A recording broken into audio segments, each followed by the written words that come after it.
ठीक है, ये क्वेश्चन आपको दिया हुआ है, आपको बोला है कि ये फंक्शन है, इसका डेरिवेटिव ये है, और दूसरी चीज इस फंक्शन को अगर हम 2 पे निकालें तो हमें 0 मिलता है। अच्छा, यहाँ पे एक देखने वाली बात है, आपको इंटीग्रेशन का जो मीनिंग है, एक मीनिंग तो ये है कि integration is reverse process of differentiation, है ना। मैं एक फंक्शन को डिफरेंशिएट कर रहा हूं तो मुझे उसका डेरिवेटिव मिल रहा है। हमने ये पढ़ा था कि अगर मैं उसके डेरिवेटिव को इंटीग्रेट कर दूं मुझे वापस फंक्शन बन जाएगा, है ना। दैट मीन्स मैं अगर इस पार्ट को इंटीग्रेट कर देता हूं, यानी ये 4x cube minus 3 upon x power 4, इसको अगर मैं इंटीग्रेट करता हूं मुझे वापस ये फंक्शन मिल जाना चाहिए, है ना। इसको जब हम इंटीग्रेट करेंगे 4x cube becomes 4x power 4 upon 4, this can be written as 3 into x power minus 4 plus 1 minus 4 plus 1 plus c हम लिखेंगे, है ना। हम जब भी इंटीग्रेट करते हैं प्लस c लिखते हैं, which is constant of integration. This 4 and 4 gets cancelled, I have x power 4, है ना। यहाँ पे देखो minus 4 plus 1 becomes minus 3, minus 4 plus 1 becomes minus 3, this minus and minus 3 and 3 gets cancelled, I have x power minus 3, है ना, and plus c. x power minus 3 को हम 1 upon x cube लिख सकते हैं, तो this is what fx, है ना, ये हमें fx मिल गया। लेकिन मुझे ये c क्या है, ये तो कोई आर्बिट्री कांस्टेंट है, मुझे इसकी वैल्यू चाहिए, उसके लिए हम ये सेकंड पार्ट यूज करेंगे। आपको बोला f2 is equal to 0, इसका ये मतलब हुआ कि मैं अगर यहाँ पे 2 रखता हूं मुझे कितना मिलना चाहिए, 0 मिलना चाहिए। हम x की जगह लिखेंगे 2 पावर 4, यहाँ पे लिखेंगे 2 power 3 plus c is equal to 0, which is 16 plus 1 upon 8 plus c is equal to 0, या c is equal to हम क्या लिख सकते हैं,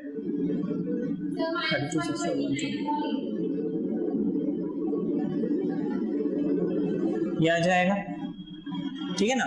Therefore जो हमारा फंक्शन है क्या बन जाएगा, यहाँ c की जगह आप माइनस 129 अपॉन 8 लिख लेंगे, ये हमारा आंसर है, ठीक है, इजी है ये। देखो नेक्स्ट फॉर्मेट, आपको इनमें से कोई एक फॉर्म मिल सकता है। यहाँ पे देखो न्यूमरेटर में हमारे पास 1 है, डिनोमिनेटर में है some sine and cos. Sine और कॉस के साथ कोई भी दो नंबर्स लगे हैं, ये दो नंबर जरूरी नहीं है सेम हो, अलग अलग हो सकता है ना। Some value sine and some value cos, some value अकेला कॉस, साइन डिफरेंट हो सकते हैं, सेम भी हो सकते हैं, ठीक है ना। जब भी हमें ऐसा सिचुएशन मिलता है हम क्या करेंगे, आपको यहाँ पे देखो दो फॉर्मूलेज अप्लाई करने हैं, ठीक है।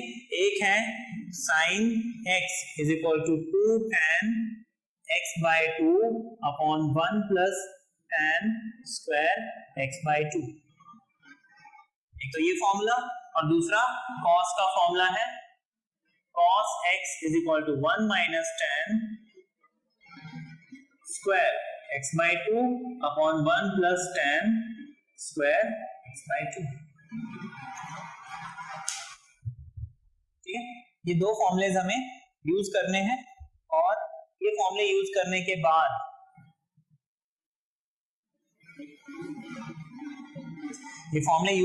बाद हमें क्या करना है, 1 plus tan square x by 2 is equal to ये लगाना है, फॉर्मूला लगाना है। फिर आप क्या करेंगे, tan x by 2 को t पुट करेंगे, sec square x by 2 dx and 2 dt बन जाएगा, ठीक है।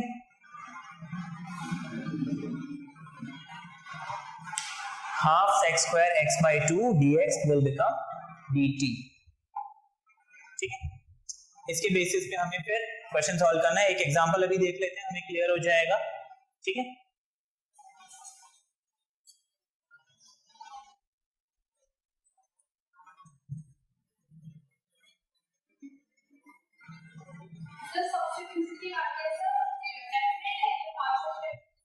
अभी बाय पार्ट्स और पार्शियल करेंगे, उसके बाद फिर डेफिनेट करेंगे।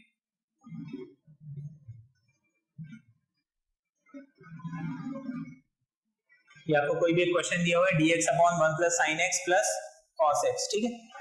अब यहाँ पे हमने क्या बोला था, साइन को 2 tan x by 2 upon 1 plus tan square x by 2 और cos को 1 minus tan square 1 plus tan square, इस फॉर्मेट में कन्वर्ट करना है। मैं इसको i ले लूंगा, हाँ ये a plus b sin x plus c cos x उस फॉर्म में आ गया है ना। इनमें से कोई भी फॉर्म आपको मिलता है, आप क्या करेंगे, साइन और कॉस को कन्वर्ट करेंगे एक साथ। साइन को हम लिख लेंगे 2 tan x by 2 upon 1 plus tan square x by 2। Cos को लिखेंगे 1 minus tan and 1 plus tan square x by 2। ये हमने लिख लिया। अब हम जब इसका एलसीएम लेंगे 1 plus tan square x by 2 मिलेगा, तो आपके पास आ गया dx अपॉन ये 1 plus tan square x by 2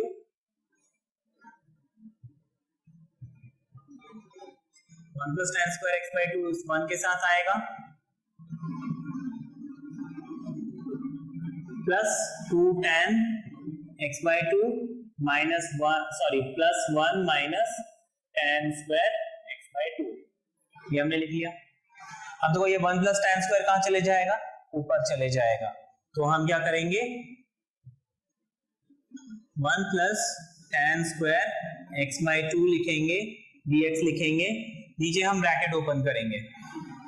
ये जब ब्रैकेट ओपन हम करेंगे,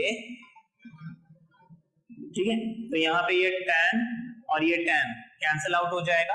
हमारे पास क्या बच गया 1 प्लस 1 विच इज 2 और 2 tan x by 2, ये मिल गया हमें, ठीक है।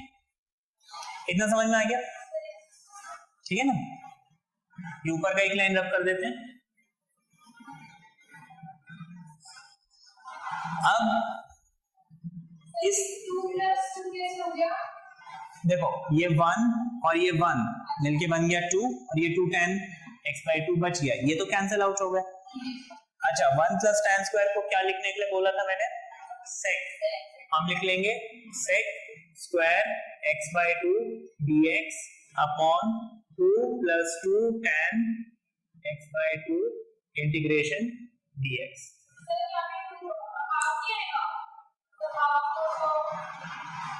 कहाँ पे हाफ आएगा, अभी सब्स्टिट्यूट किया था हमने, सब्स्टिट्यूट तो करें पहले। अब देखो यहाँ पे हम इस tan को t पुट करते हैं, तो tan का डेरिवेटिव होता है sec स्क्वायर x by 2 और साथ में हाफ लग जाएगा, dx लग जाएगा, dt मिल जाएगा। तो मैं क्या करूंगा, इस 2 को उधर शिफ्ट कर दूंगा, तो इट बिकम्स 2 dt। ये तो समझ में आ गया सबको, हाँ इसमें कोई डाउट है? तो फाइनली हमारे पास sec square x by 2 and dx ये मिलके बन जाएगा 2 dt और डिनोमिनेटर में आ गया मेरे पास 2 plus 2 instead of tan x by 2 I can write t। ये समझ में आ गया? यहाँ पे 2 and 2 कॉमन ले लेंगे और कैंसिल कर देंगे, है ना। यहीं पे मैं करके दिखाता हूँ, यहाँ पे मैंने अगर 2 कॉमन लिया तो ये 1 प्लस t आ गया और 2 कॉमन आ गया, gets cancelled, I am left with dt upon 1 plus t। 1 upon t क्या होता है, log, तो 1 अपॉन 1 प्लस t क्या हो जाएगा, log of 1 plus t plus c। Now what is t, tan।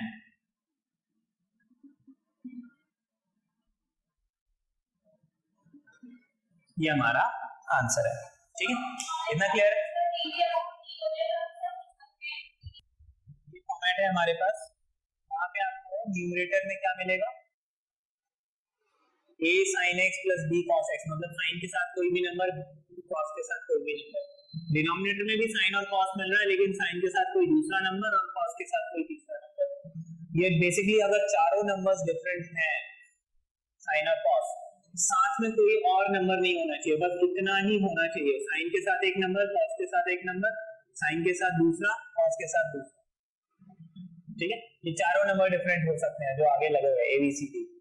ऐसे सिचुएशन में हम क्या करेंगे, जो न्यूमरेटर है उसको हम लिखेंगे लैम्डा टाइम्स, ये लैम्डा क्या है, some constant into derivative of denominator plus mu times denominator. इस रूल को हम अप्लाई करेंगे और फिर हम उसको क्या करेंगे, स्प्लिट कर देंगे। एक एग्जांपल हम ले लेते हैं इसमें।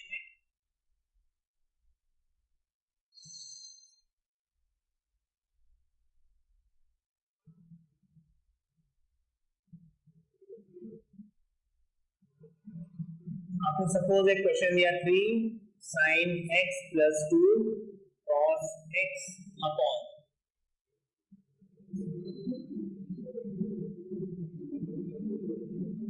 कोई भी क्वेश्चन दिया हुआ है, क्या करेंगे हम सबसे पहले न्यूमरेटर यानी कि 3 sin x हम लिखेंगे lambda times d by dx of denominator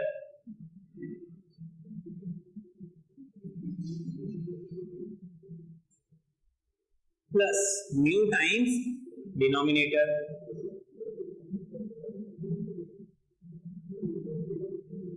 ये लिख लिया, ठीक है, कितना समझ में आ गया। अब हम क्या करेंगे, जब इसको सॉल्व करेंगे हो जाएगा lambda times 3 cos x becomes -3 sin x, 2 sin x becomes 2 cos x plus mu times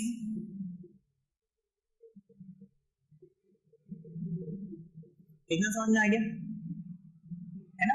हमने सिर्फ अभी डिफरेंशिएट किया और कुछ भी नहीं किया। अब क्या करेंगे कि हम साइन साइन एक साथ ले लेंगे। देखो ये हो जाएगा -3 lambda sine x plus 2 lambda cos x plus 3 mu cos x plus 2 mu sine x। इतना समझ में आ गया।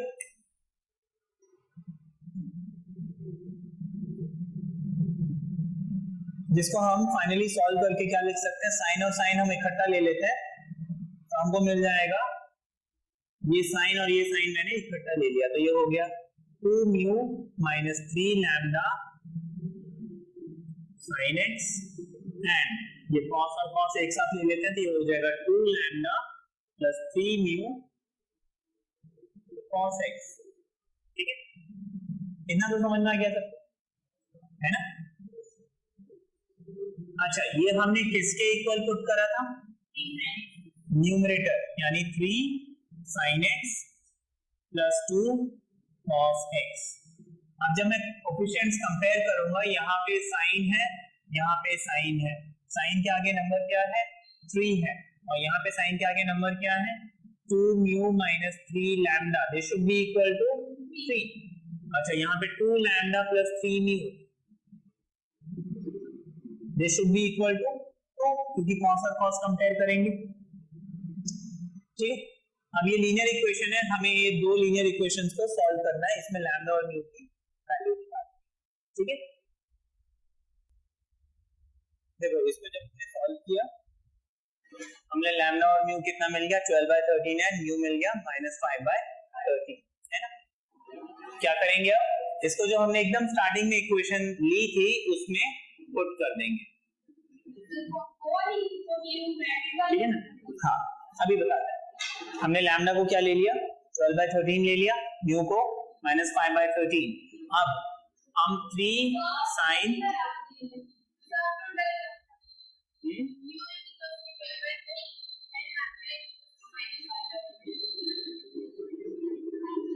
ये वैल्यूज मिली थी आपको, हाँ ठीक है।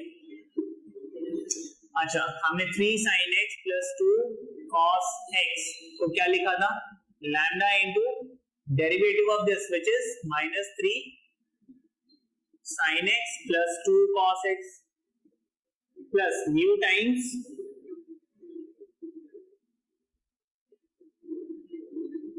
ये लिखा था, है ना। ओरिजिनली हमने ये लिखा था, उसको फिर सॉल्व करके हमें ये दो वैल्यूज मिली है। अब मैं ये म्यू और लैम्डा की वैल्यू यहाँ पुट कर दूंगा, तो ये म्यू कितना बन गया 12/13 और लैम्डा कितना बन गया -5/13। इतना समझ में आ गया। इसके बाद ये बहुत सिंपल क्वेश्चन है, हम इस वैल्यू को जब इधर पुट करेंगे, ये जो आपको 3 sin x 2 cos x, this was what, numerator है ना, न्यूमरेटर था। हमने न्यूमरेटर में ये वैल्यूज पुट करके इनको स्प्लिट कर लेना है, ठीक है ना। न्यूमरेटर में मैंने 3 sin x 2 cos x की जगह ये दोनों वैल्यू पुट की, है ना। इनके नीचे क्या आएगा, पूरा टर्म। तो मैं इसको कैसे लिख सकता हूं, -5/13 -3 sin x plus 2 cos x whole upon this term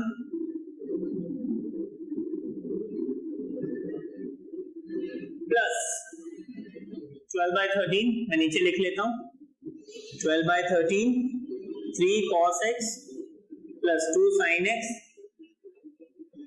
upon 3 cos x plus 2 sin x, है ना। मैंने क्या किया, न्यूमरेटर को ऐसे स्प्लिट कर दिया और वो दोनों वैल्यूज के नीचे मैंने डिनोमिनेटर अलग अलग लिख लिया, ऐसा तो लिख सकते हैं, ये तो मालूम है। अब देखो this thing and this thing gets cancelled, similar है ना, तो हमारे पास क्या बच गया, सिर्फ 12/13 और dx बच गया।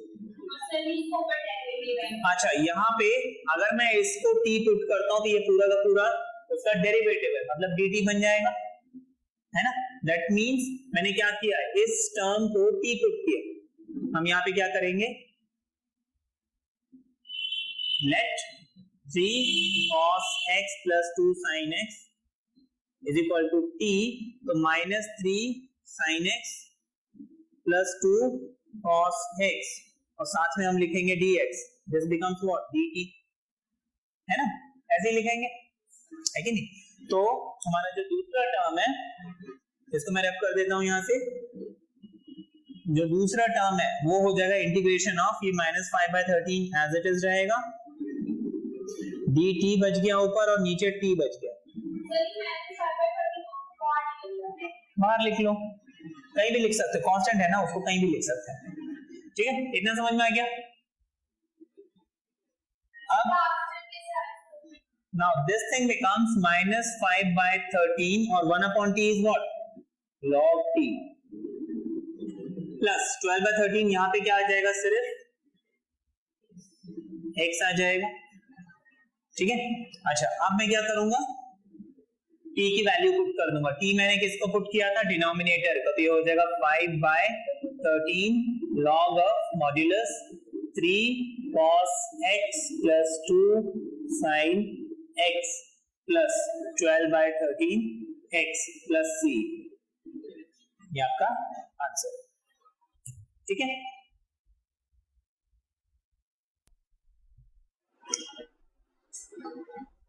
अब देखो, ये हमने सब्स्टिट्यूशन देखा था, अब आगे हम देखेंगे इंटीग्रेशन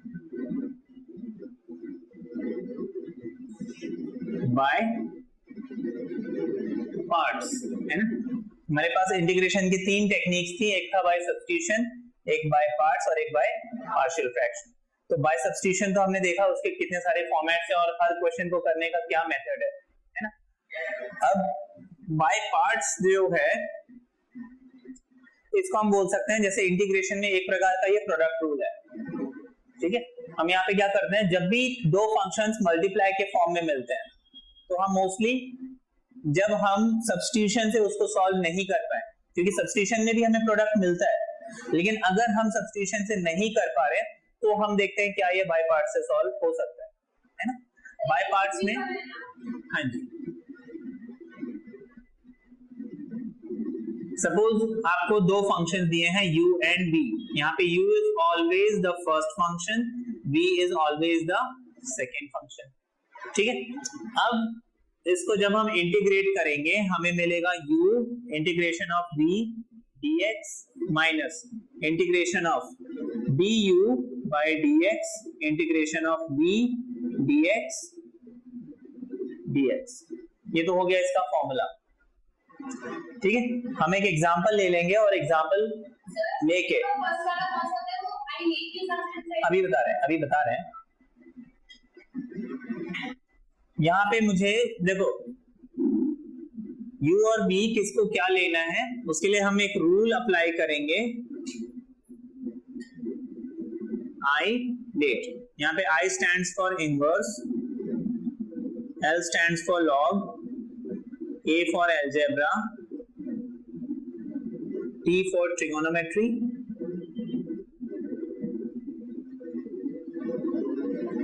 and E is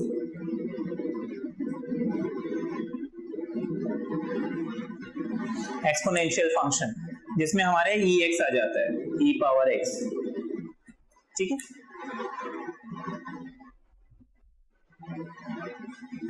अब इस पे बेस्ड हम एक क्वेश्चन देखते हैं।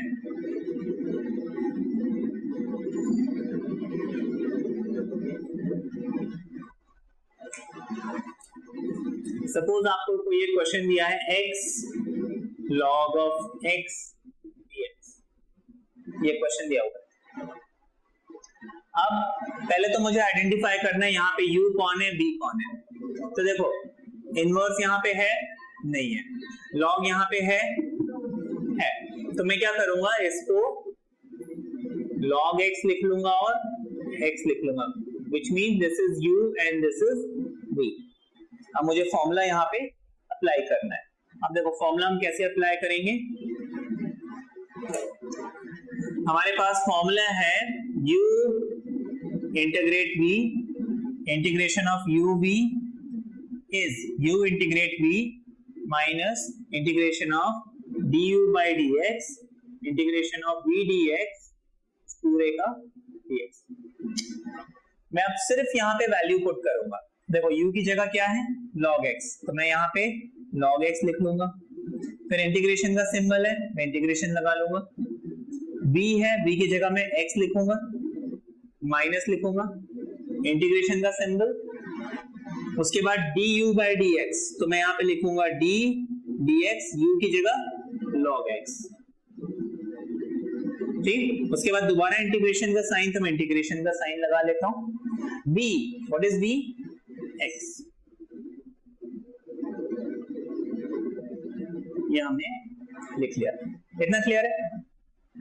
इसके बाद इंटीग्रेशन के पहले जो फंक्शन है इसको तो मुझे कुछ नहीं करना है, ये एज इट इज कॉपी हो जाएगा। This x becomes x square upon 2 minus integration. अच्छा, ये इंटीग्रेशन हम बाद में सॉल्व करेंगे, पहले ये अंदर वाला इंटीग्रेशन जो है सॉल्व होगा और ये डिफरेंशिएशन सॉल्व होगा। हमने d by dx of log x जब सॉल्व किया हमें क्या मिल गया, 1 upon x।